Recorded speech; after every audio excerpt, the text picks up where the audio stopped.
하겠습니다. 히브리서 11장 32절에서 40절까지 말씀 제가 봉독해 올리겠습니다. 내가 무슨 말을 더 하리요? 기드온, 바락, 삼손, 입다, 다윗 및 사무엘과 선지자들의 일을 말하려면 내게 시간이 부족하리로다. 그들은 믿음으로 나라들을 이기기도 하며 의에 행하기도 하며 약속을 받기도 하며 사자들의 입을 막기도 하며 불의 세력을 멸하기도 하며 칼날을 피하기도 하며 연약한 가운데서 강하게 되기도 하며 전쟁에 용감하게 되어 이방 사람들의 진을 물리치기도 하며 여자들은 자기의 죽은 자들을 부활로 받아들이기도 하며 또 어떤 이들은 더 좋은 부활을 얻고자 하여 심한 고문을 받되 구차히 풀려나기를 원하지 아니하였으며 또 어떤 이들은 조롱과 채찍질 뿐 아니라 결박과 옥에 갇히는 시련도 받았으며 돌로 치는 것과 톱으로 켜는 것과 시험과 칼로 죽임을 당하고 양과 염소의 가죽을 입고 유리하여 궁핍과 환난과 학대를 받았으니 이런 사람은 세상이 감당하지 못하느니라. 그들이 광야와 산과 동굴과 토굴에 유리하였느니라. 이 사람들은 다 믿음으로 말미암아 증거를 받았으나 약속된 것을 받지 못하였으니 이는 하나님이 우리를 위하여 더 좋은 것을 예비하셨은즉 우리가 아니면 그들로 온전함을 이루지 못하게 하려 하심이라. 아멘. 할렐루야. 오늘도 우리 예배 가운데 임재하시고 다스리시고 받으시는 하나님만 바라보고 승리하는 예배자들 되시기를 축복합니다. 여러분, 워라벨이라는 말을 들어보셨습니까? 워라벨, 줄임말인데요. Work and Life Balance, 그 첫 글자를 따서 워라벨이라고 합니다. 그 뜻은 개인의 업무와 이 생활, 사생활의 균형을 맞춰야 된다라는 의미입니다. 옛날에는 무조건 돈 많이 주는 직장을 선택해서 사람들이 찾아갔다면 현재는 이 일과 개인의 생활의 밸런스를 매우 중요하게 생각하여서 그렇게 직업을 택한다고 합니다. 단순히 연봉을 많이 주는 높고 낮음은 보다 업무의 강도라든지 또 정시 퇴근, 야근, 휴일 보장, 복지 이런 것들을 더 중요시 여기는 겁니다. 그만큼 오늘날 우리 시대가 발전했고 또 삶이 풍요로워졌다라고 말할 수 있고 그래서 사람들의 가치관이 많이 바뀌게 되었다라고도 볼 수 있습니다. 문제는 이 밸런스를 유지하는 것에 이 일을 한 만큼 우리가 또 이 삶에서 보상을 받으려는 심리 속에 이 한 가지 큰 심각한 오류가 이 일이라는 것을 우리가 지옥과 같은 것으로 빗대어 생각을 한다는 것입니다. 오직 돈을 벌기 위해서 지옥과 같은 전쟁터에서 몸을 혹사시키며 고생해가면서 그렇게 일을 했으니 이제 이 라이프에서 번 돈으로 내 육체를 위한 보상을 해주며 살아가야겠다. 그래야만 내 삶이 균형이 맞춰진다라는 생각을 하는 겁니다.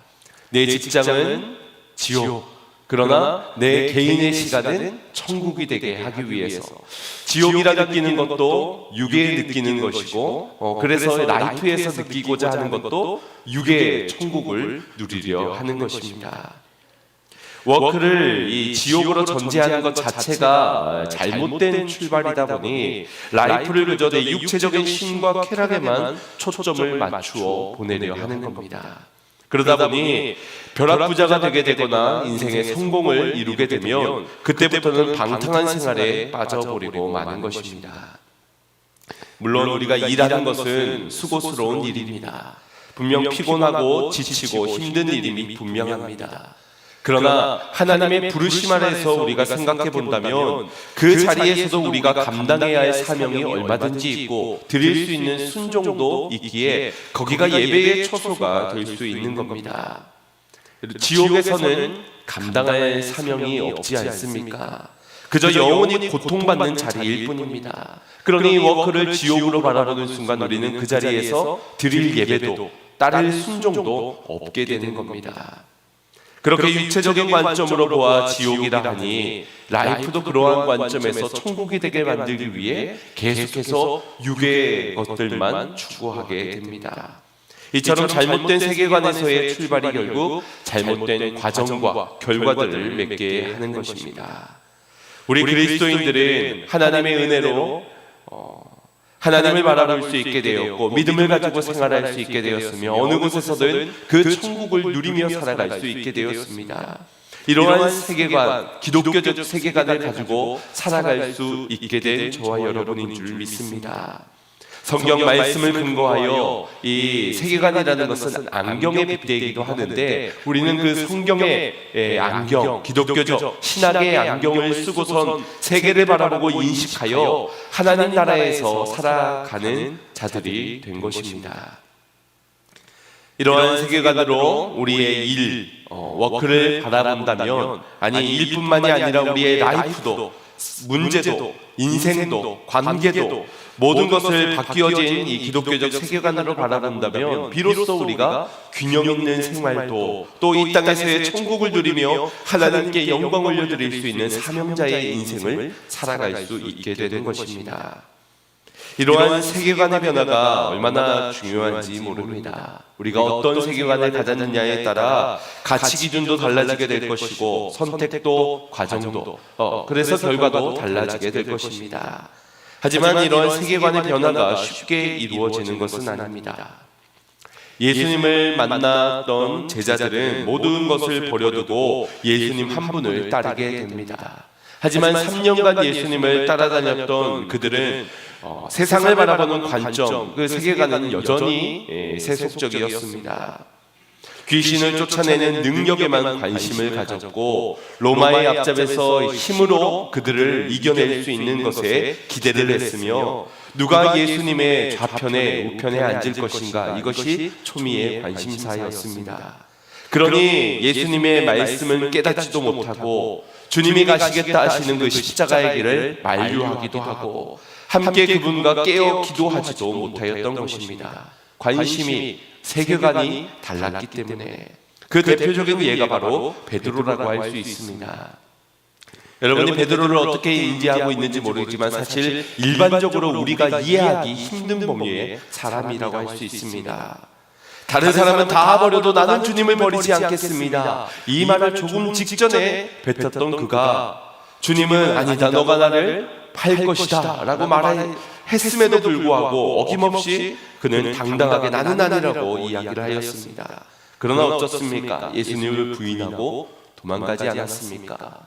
그런 그가 주는 그리스도시요 살아계신 하나님의 아들이십니다라는 놀라운 고백을 드렸던 인물임이 상상이 되어지십니까?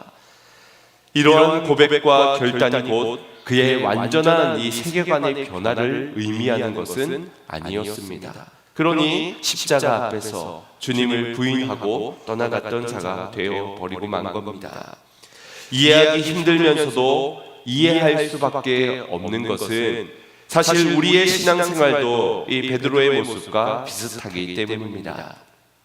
신앙생활을 하고 예수님의 제자되는 길을 따르는 듯 싶으며 고백도 하지만 결정적인 순간에는 또 불순종하고 부인하고 거부하고 떠나가는 우리들의 모습입니다. 하지만 그 모습으로 안주할 수 없는 것은 베드로는 변화되었기 때문입니다. 죽으시고 부활하신 주님을 만나고는 완전히 변화되었기 때문에 바뀌어진 기독교적 세계관을 가지고 바라보았고 고난과 역경 속에서도 순교하기까지 예수님을 따라가던 복음을 증거하던 베드로의 변화된 인생의 모습을 보면서 우리가 지금 이 모습에 안주할 수 없다는 것입니다. 여러분 순교는 아무나 하는 것이 아니지요. 이 폭탄 테러범들을 보면은 그들의 사상과 신념, 그들의 세계관이 얼마나 자신의 하나뿐인 그 목숨을 버리면서까지 스스로 목숨을 끊는 데에도 조금도 망설이지 않고 그렇게 목적을 둔 일에 자신의 생명을 바치는 일을 보면서 이 세계관이 얼마나 중요한 건지를 다시 한 번 더 생각해 봅니다. 지금 우리가 주님을 위해 죽겠노라고 주님을 위해 살겠노라고 해서 정말 죽을 수 있을까요? 세계관이 바뀌어지지 않는다면 지금 우리의 가치에 있어서는 내 목숨은 뭐 누가 해치려는 사람도 없으니까, 그래서 주님께 나를 드릴 수 있다라고 우리가 그 가치 수준에서 고백을 할 수 있을지 몰라도 세계관이 바뀌어지지 않는다면 우리도 베드로와 같이 무너질 수밖에 없을 것입니다. 그러니 우리의 세계관은 점진적으로 계속해서 변화되어 가야 하고, 또한 주님의 은혜 안에서 완전히 새로워져야 할 줄로 믿습니다.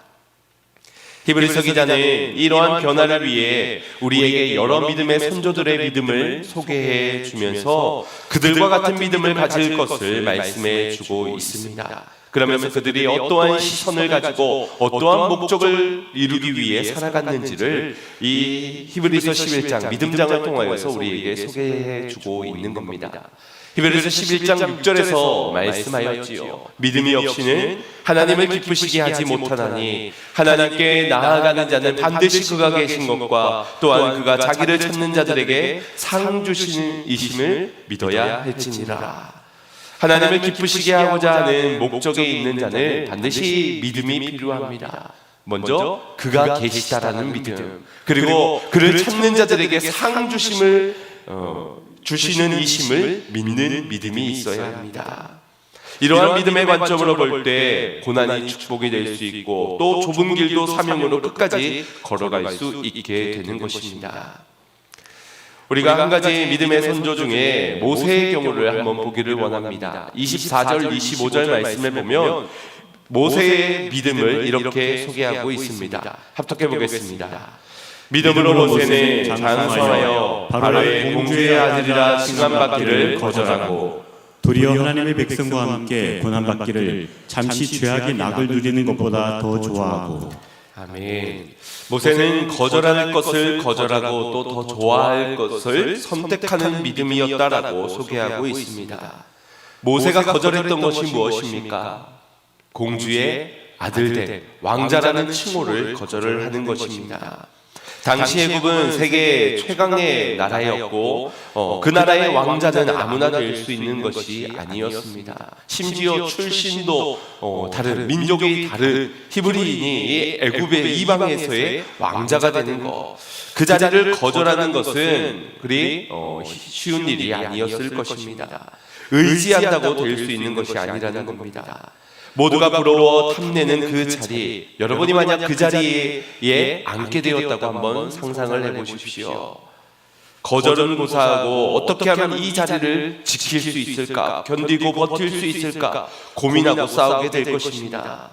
그러나 모세가 바라보는 시선에서는 그 공주의 아들로서 왕자로서 살아가는 그 자리는 그저 죄악의 낯을 누리는 자리였습니다. 그렇기에 그 자리에서 누리는 죄악을 단숨에 거절하는 것입니다. 놀라운 결단이지요. 하지만 그의 믿음이 단순히 그 아들로서 한 번 거절하는 것, 그것으로 그 결단으로 끝나져 버리는 것이 아니라 이후에 그의 선택 가운데 그의 온전한 믿음이 드러나게 되는 것입니다. 모세는 죄악을 누리는 그 자리보다 하나님의 백성들과 함께 고난받는 자리를 더 좋아했다라고 말씀합니다. 여러분, 이것이 이해가 되어지십니까? 공주의 아들로 칭함을 받는 것이 거기에서 누리는 낙이 죄악에서의 누리는 낙이라고 생각되어진다면 우리도 거절할 수 있습니다. 거부하고 끊을 수도 있습니다. 물론 살아가면서 내가 그때 조금만 더 챙겨줄 걸, 조금만 더 지혜롭게 선택할 걸라고 후회는 할 수 있지만 한 번의 결단도 얼마든지 우리는 할 수 있습니다. 죄와 타협하지 않고 죄를 떠나가는 일도 우리가 종종 경험하지 않습니까? 그런데 그 다음의 선택은 받아들이기가 쉽지 않을 수 있습니다. 고난받는 자리를 좋아한다. 그 자리를 선택한다. 이것이 받아들이기가 힘들 수 있을 것입니다. 그러나 그 자리가 고난의 자리가 아니라 하나님의 뜻이 있는 자리요, 부르신 소명이 있는 자리라면 어떨까요? 이러한 바뀌어진 안경을 가지고선 바라볼 때 고난의 자리가 아니라 부름의 자리, 소명의 자리, 하나님의 영광이 임하는 자리로 볼 수 있게 되는 것입니다. 만약 그 자리를 여전히 우리가 받아들이기가 힘들고 수용하기가 어렵다면 아직 우리의 세계관이 바뀌지 않았기 때문일 것입니다. 신앙생활은 항상 우선순위가 중요한 것이지요. 그래서 무엇이 중요한지를 늘 묻고 따져보아야 하는 것입니다.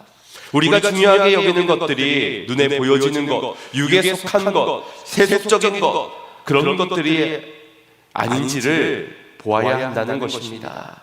눈에 보이진 않지만 분명한 진리가 있다고 믿는다면 성령을 위하여서 하늘에 속한 것을 택하여 영원한 것을 추구하며 살아가야 한다는 것입니다. 이렇게 한번 생각해 보십시오. 여러분의 눈앞에 너무나도 귀한 보화가 있습니다. 반짝반짝 빛나는 보화. 그런데 그 옆에는 너무나도 어울리지 않는 쓰레기가 있는 겁니다. 그것도 음식 찌꺼기 쓰레기가 같이 담겨져 있는 쓰레기 봉지. 악취가 나고 더러운 쓰레기는 어떻게 해야 되겠습니까? 빨리 버려야 되겠지요. 함께 갈 수는 없는 노릇입니다. 그런데 쓰레기는 버리지를 못하고 오히려 보화를 그냥 두고 가려 한다면 이 사람의 가치 기준은 대단히 의심스러울 수밖에 없습니다. 문제가 있는 것이지요. 그런데 세상은 그 쓰레기를 아주 아름답게 포장을 하고 우리에게 건네주고 있습니다. 예쁘게 포장하고 화려하게 치장을 하니 좀처럼 버리질 못하는 겁니다. 얘도 뭔가 황금알을 낳는 그런 거위가 되는 것처럼. 악취가 나서 버렸다가도 다시 아쉬운 마음에 못내 후회를 하며 다시금 그 쓰레기 봉지를 쟁겨두고 살아가는 모습들. 어쩌면 우리는 계속해서 신앙생활 가운데 버렸다가도 다시 쟁기하고 버려두었다가도 다시 붙드는 그런 신앙을 살아가고 있는지도 모릅니다. 세상은 우리에게 이야기할 겁니다. 그 좋은 걸 왜 포기하냐고, 그 좋은 걸 다시 줄 걸 뭐하러 버리냐고 계속해서 우리로 그 쓰레기와 함께 살아갈 것을 권할 것입니다. 그러나 모세에게는 거절할 이유가 분명했습니다.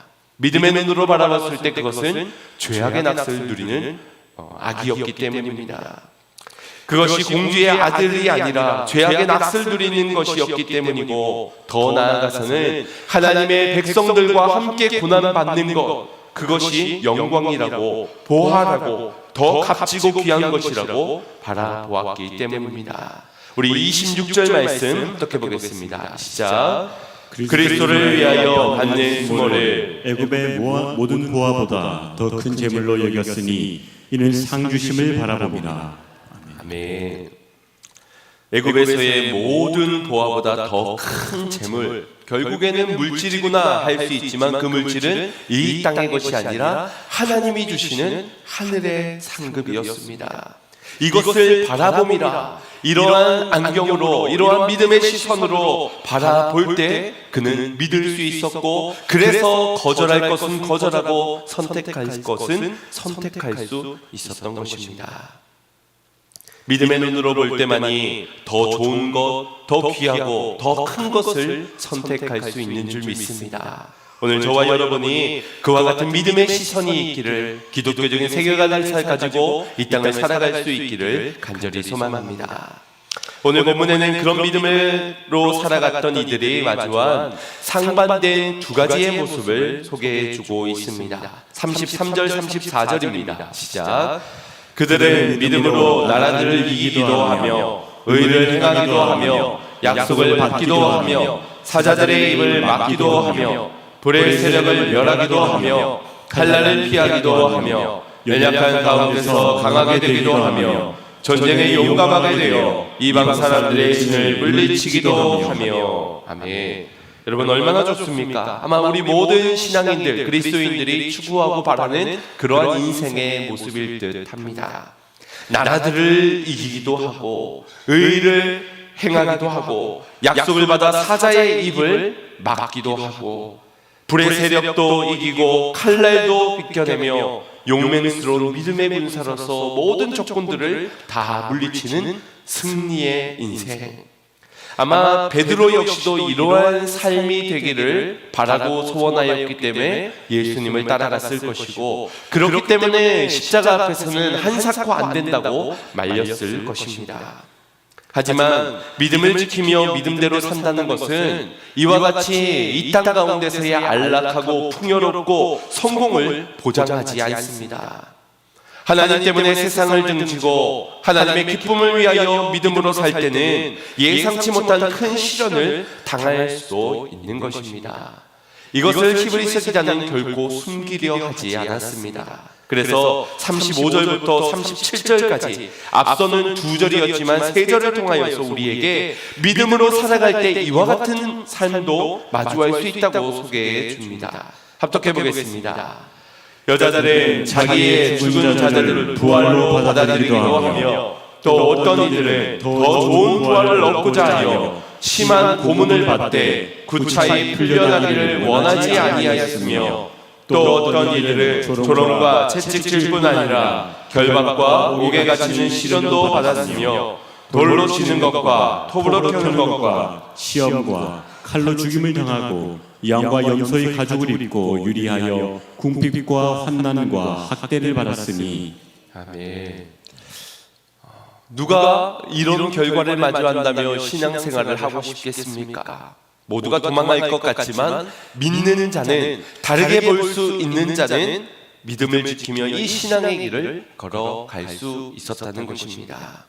오히려 구차히 풀려나는 것을 원하지 않고 더 좋은 부활을 얻고자 하여서 나아가는 신앙들. 우리가 믿음으로 나아갈 때 때로는 이와 같은 여러 가지의 시험과 역경과 고난의 문제를 마주할 수 있습니다. 사실 우리는 여기까지의 고난은 상상하지 못할 겁니다. 옥에 갇힌다거나, 남에게 희롱과 채찍과 결박을 당한다거나, 아니면 돌로 치고 톱을 켜서 잘리고 칼로 죽고 유림당하여 궁핍과 환난과 학대를 받는, 우리가 말하는 고난의 이 급이 다르지 않습니까? 오늘날 우리가 상상하기 힘든 고난을 믿는다는 이유 하나만으로, 신앙생의 그 길을 걸어가는 이유 하나만으로 당하게 되는 것입니다. 그럼에도 믿음의 선진들은 하나님 때문에 세상과 등지기를 원했고, 그분의 기쁨을 위해 믿음의 순종을 드리며 오히려 고난받기를 즐거워했습니다. 여러분, 믿음이 이긴다는 것을 우리는 오해해서는 안 됩니다. 사자의 입을 막아서 이기고, 칼을 피하고, 불의 세력을 멸하고, 악한 적군을 물리쳐서 승리만 하는 것이 아닙니다. 믿음이 승리요, 믿음이 이긴다는 것은 그것도 승리이지만 환난과 고난과 역경 속에서도 끝까지 믿음을 지키고 인내해 가는 것, 그 좁은 길을, 생명의 길을 주님과 함께 걸어가는 것도 곧 믿음의 승리인 것입니다. 세계관이 바뀌어질 때 무엇이 진정한 승리의 길인지를 발견하게 될 것입니다. 그리고 38절 말씀을 보시면 그런 이들이 세상이 감당할 수 없는 사람들이었다라고 말씀하고 있습니다. 이 말의 의미, 세상이 감당하지 못하는 것이다. 그것은 그들에게 세상은 잠시 머물 곳일 뿐 그들에게 어떤 특별한 의미나 가치가 있지 않았다라는 것입니다.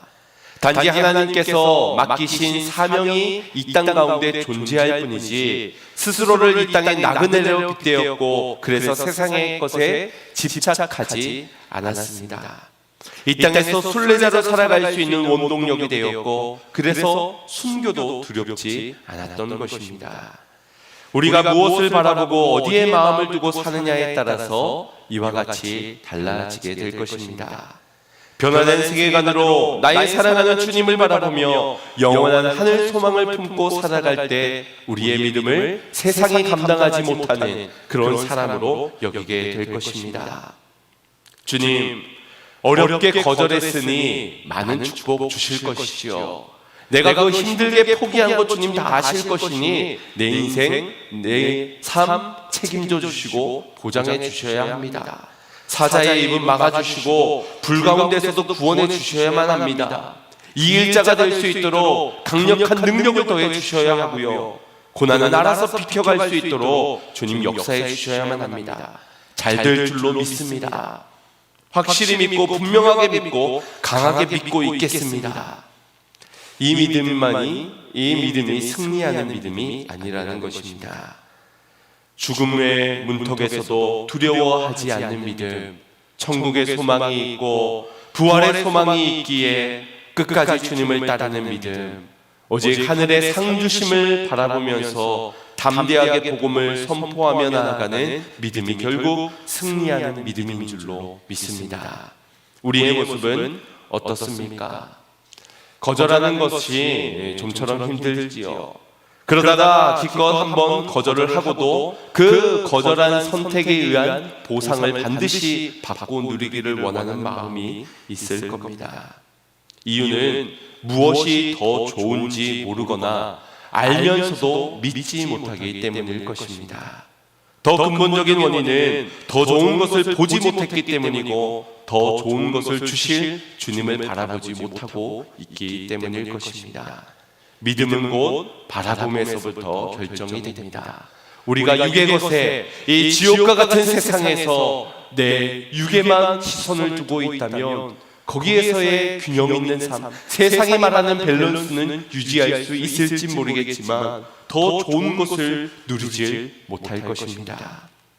그러나 더 좋은 것을 주시는 하나님을 바라보고 더 좋은 것이 있는 저 천국을 바라볼 때 우리는 진정 이 땅 가운데서 올바른 균형 있는 삶을 살아가게 될 줄로 믿습니다. 믿음으로 인내하며 사명을 감당하며 저 하늘에서 쌓여지는 상급을 바라보면서 말입니다.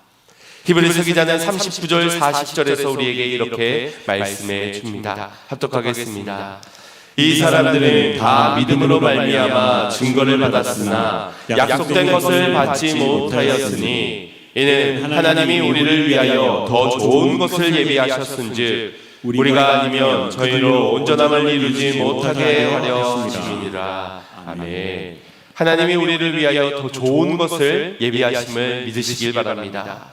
앞서 믿음으로 행하여 끝까지 싸웠던 믿음의 선진들이 11장에서 가득 소개가 되고 있는데 그들은 증거를 받았으나 약속을 받지는 약속된 것을 실제로 받지는 못했다라고 말씀하고 있습니다. 이게 무슨 말이냐? 그들은 메시아에 대한 증거는 받았지만 이 메시아를 직접 보고 경험하지는 못하였다는 것입니다.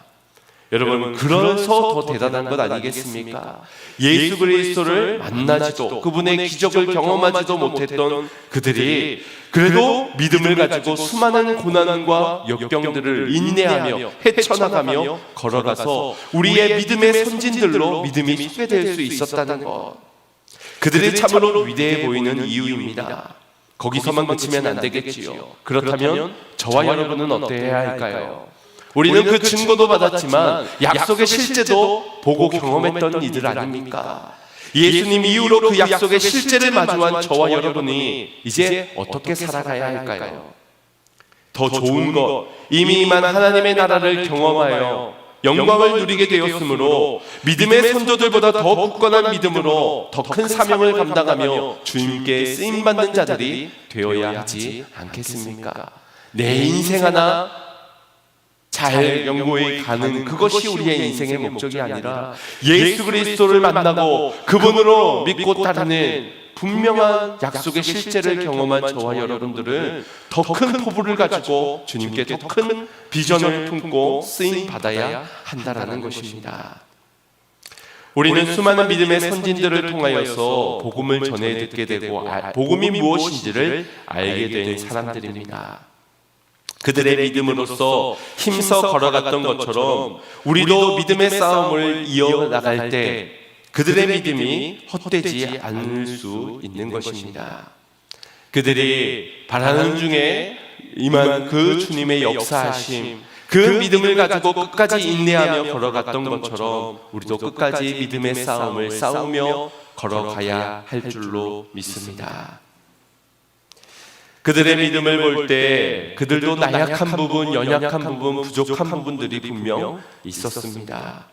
오히려 예수 그리스도를 만나지 못한 그들의 인생이었기 때문에 더 많은 어려움들도 있었을 것입니다. 갈팡질팡하는. 그러나 그럼에도 불구하고 이 믿음을 우리에게 전수해 줄 수 있을 만큼 그들의 굳건한 믿음이 될 수 있었던 것처럼 오늘 저와 여러분도 하나님께서 주시는 믿음의 선물을 가지고 주님이 계획하시고 예비하신 크신 일들을 이루어가는 쓰임받는 도구들이 되어야 할 줄로 믿습니다.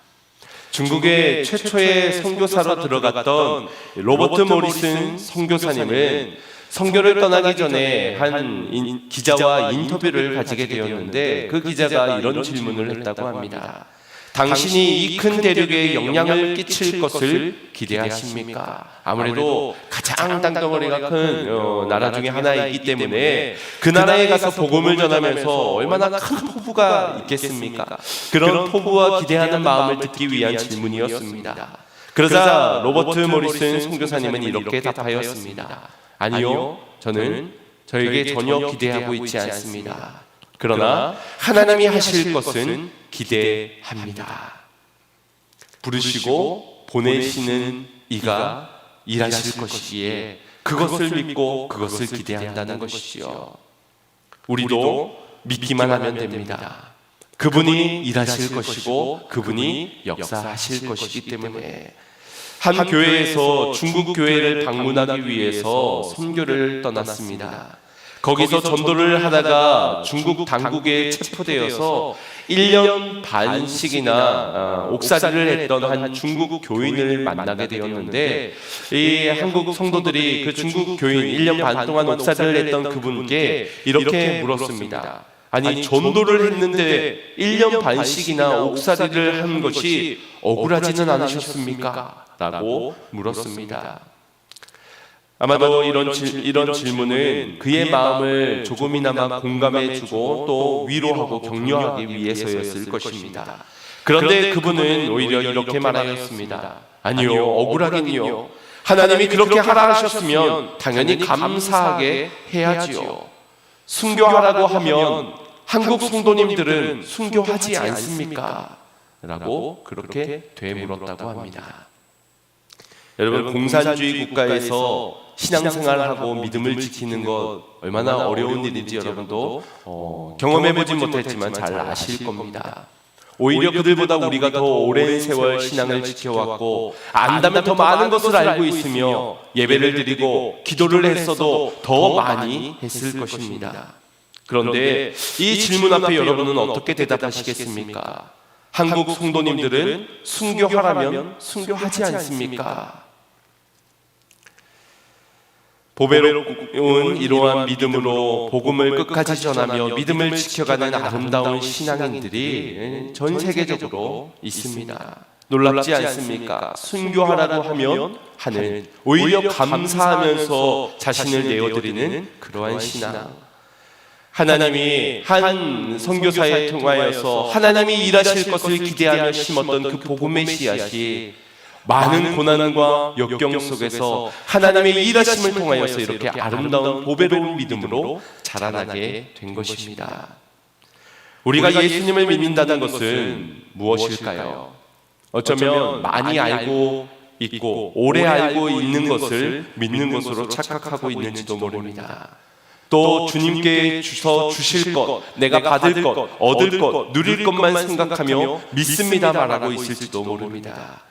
믿는다는 것은 주님이 우리를 위해 죽으시고 부활하심을 믿는 것이요, 우리가 예수와 함께 죽었고 다시 새롭게 살게 되었으니 주님을 위하여 주의 영광을 위하여 살아가는 인생이 되었음을 믿는 것이고, 하늘 소망 그곳에서 크신 상급 더 좋은 것을 예비하여 둔 것을 믿는 믿음이 우리가 가져야 하는 믿음인 줄로 믿습니다. 이 믿음이 실제가 되었을 때 세상이 감당하지 못할 믿음으로 승리의 길을 걸어갈 수 있게 되는 것입니다. 로마서 8장 18절에 말씀합니다. 생각하건대 현재의 고난은 장차 우리에게 나타날 영광과 비교할 수 없도다. 아멘. 약속하신 곳에서 상 주시는 하나님을 믿는다면 오늘 어떤 고난과 역경 속에서도 길이 참고 마음을 굳게 하며 끝까지 믿음대로 살아갈 수 있는 줄로 믿습니다. 믿는 저와 여러분 되기를 간절히 소망합니다. 히브리서 기자는 이 믿음장을 통하여서 믿음의 선진들의 믿음을 소개해주며 우리도 이와 같은 믿음, 아니 그보다 우리는 예수 그리스도를 만난 인생들이기 때문에 더 큰 믿음을 가지고 나아갈 것을 말씀해주고 있습니다. 그러면서 그들이 가졌던 믿음들을 소개하며 그들의 믿음의 전당에 올라가게 되었다는 것을 말씀해주고 있는데, 오늘 가장 첫 절인 32절 말씀에 보면 지금까지는 한 명 한 명 노아와 모세와 아브라함과 이렇게 한 사람 한 사람의 믿음을 소개해 주었던 그가 나에게 시간이 부족하다, 한 명씩 언급하다가는 내가 시간이 너무 오래 걸릴 것 같다 라고 말하면서 세세히 설명하지는 못하지만 32절에 이 믿음의 선진들 중에 몇몇 사람들의 이름을 한꺼번에 언급하고 있습니다. 32절 말씀을 보시면 내가 무슨 말을 더하리요? 기드온, 바락, 삼손, 입다, 다윗 및 사무엘과 선지자들이라고 이야기를 합니다. 한꺼번에 언급되는 이 6사람들의 모습을 보면 우리로 하여금 그래, 이 사람들 왜 안 나오나 싶었다. 당연히 이 사람들이 믿음의 전당에 올라가야지 라는 생각보다는, 아니 이 사람도 믿음의 전당에 올라간다고? 이 사람들에게도 믿음에 본받을 점이 있다고? 약간 그런 의구심이 들 만한, 거기가 갸우뚱거려지는 그런 언급이 되는 인물들입니다. 하지만 그들의 연약함도 우리는 똑똑히 기억하고 있지만 그 연약함 속에서도 하나님이 그들을 사용하셨다는 것을 바라볼 수 있어야 할 것입니다. 기드온은 300용사로 미디안의 13만 5천 명의 군사를 이겼던 그런 용맹스러운 군사이지요.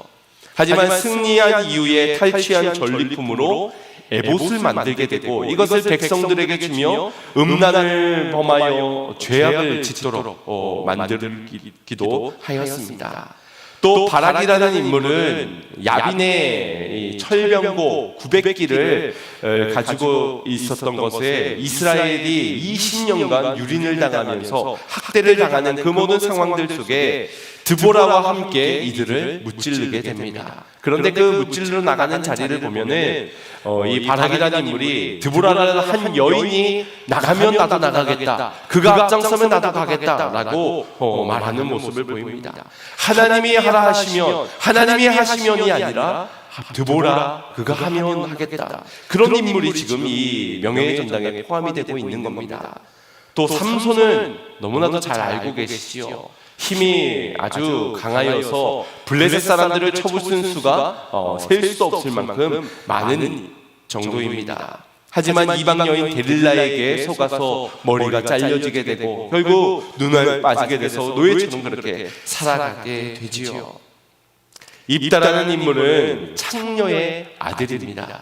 그런 출신의 아들이 이 블레셋과의 싸움에서 승리를 얻은 후 돌아오는 이 승리의 개가를 부르면서 돌아오는 길에 우리 집안에서 나를 가장 먼저 반기는 그 사람을 하나님께 제물을 바치겠다, 아마 그것이 종일 것이라고 생각을 하였지만 섣부른 그의 서약 가운데서 그것으로 인해 자신의 딸이 하나님께 제물로 바쳐져야 되는 그런 어처구니 없는 상황을 맞이하기도 하였습니다. 다윗도 아시지요. 바세바를 범한 이 간음죄와 또 그의 남편인 우리아 장군을 죽음으로 내몬 살인죄까지. 사무엘에게는 그렇게 흠을 찾아볼 수는 없지만 그의 두 아들에 대한 기록도 우리가 지난 사무엘하를 통하여서 본 바가 있습니다. 이 두 아들이 제사장이자 재판장으로 한 땅에서 이렇게 살아가면서 그들이 뇌물을 받고 판결을 제대로 하지 않은 그런 것을 언급한 바 있습니다. 자녀를 바르게 가르치지 못한 아버지였던 것이지요. 여러분이 6사람의 부족하고 연약한 부분들이 언급되는 가운데 혹시 저와 여러분이 가지고 있는 연약함과 일치되는 부분이 없습니까? 아니, 분명히 있을 겁니다. 저도 마찬가지이고요. 우리는 이런 자경비달의 사람들이 어떻게 믿음의 전당에 올라갔는가 의아해할 수 있겠지만 히브리서 기자는 지금 우리에게 도전을 하고 있는 겁니다. 아무런 자격도 요건도 조건도 갖추지 못한 부족하고 그지없는 그들일지라도 하나님을 붙드시면 하나님을 신뢰하고 믿을 때에 그들은 하나님께 쓰임받는 인물이 되었다는 것입니다. 그리고 믿음의 전당에 서기까지 하나님이 이끌어 가셨다는 것입니다. 사랑하는 성도 여러분, 저와 여러분도 이 6사람에 비해서 그 아브라함과 모세에게도 분명 연약하고 부족한 부분들이 있었지요. 노아도 술에 취해서 누워져 있었던 그런 누도 있었지요. 우리에게도 그러한 부족하고 연약한 흠 많은 인생들이지만 오늘 믿는 자 되기를 원하는 것입니다. 나 같은 자도 도교의 자격 미달인 우리 같은 인생도 하나님이 쓰시면 능히 사용할 수 있다는 믿음. 아무리 수많은 실패의 경험들이 우리로 하여금 좌절케 하고 낭만케 하고 하더라도 내가 하는 것이 아니라 하나님이 하시는 것을 믿는 그 믿음으로 오늘 주님의 손에 붙들림 받는 저와 여러분이 되기를 소망합니다. 믿음의 시선으로 기독교적 세계관을 가지고 이 땅의 것을 바라보면서 우리의 흠도 우리의 약함도 하나님이 강하게 사용하실 도구가 되게 하실 그 주님의 능한 손을 바라볼 수 있기를 소망합니다. 주님, 우리를 사용하여 주시옵소서. 나같이 자격 없는 자도 연약한 믿음의 사람도 주님 한 영혼을 전도하는 일에, 주님의 나라를 이루어가는 일에, 하나님께 영광 올려드리는 일에 쓰임받게 하여 주시옵소서. 나는 알 수 없지만 주님은 하실 수 있음을 믿습니다. 고난이 와도 역경이 와도 하나님만을 끝까지 믿고 따르는 믿음 되게, 믿음의 정조를 지켜가는 우리가 되게 하여 주시옵소서. 그렇게 믿음으로 살아가는 성도님들 되시기를 주님의 이름으로 축원드립니다. 우리 주신 말씀 생각하시면서 찬양 고백하고 결단 기도 드리겠습니다.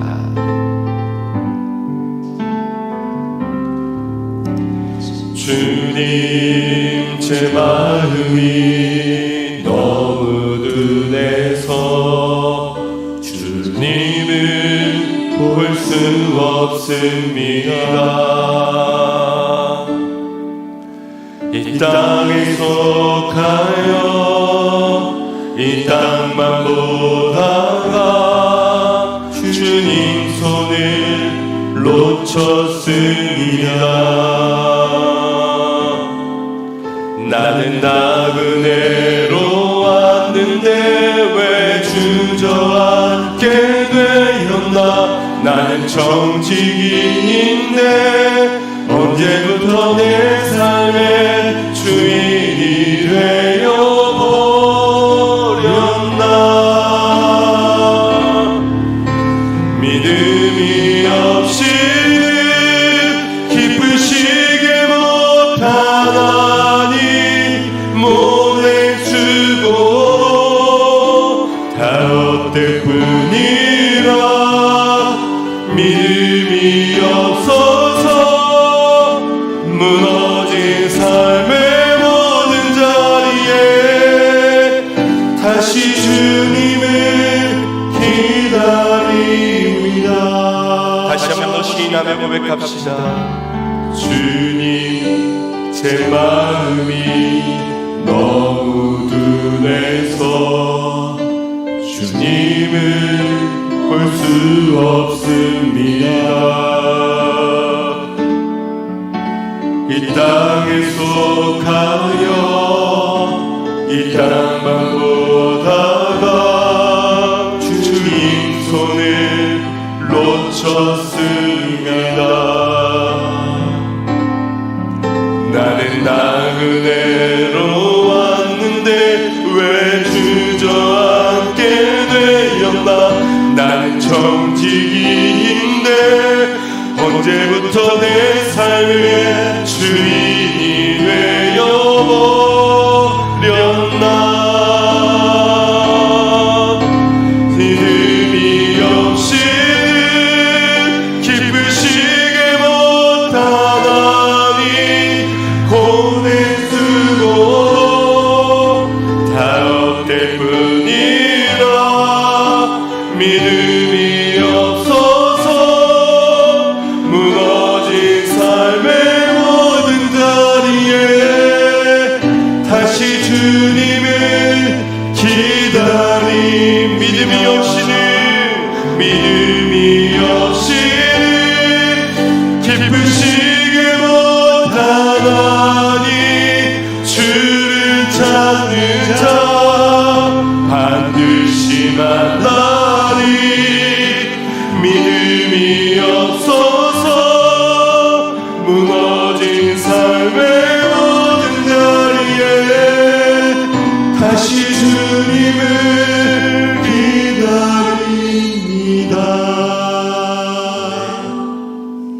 오늘 이 믿음 우리에게 있기를 소망합니다.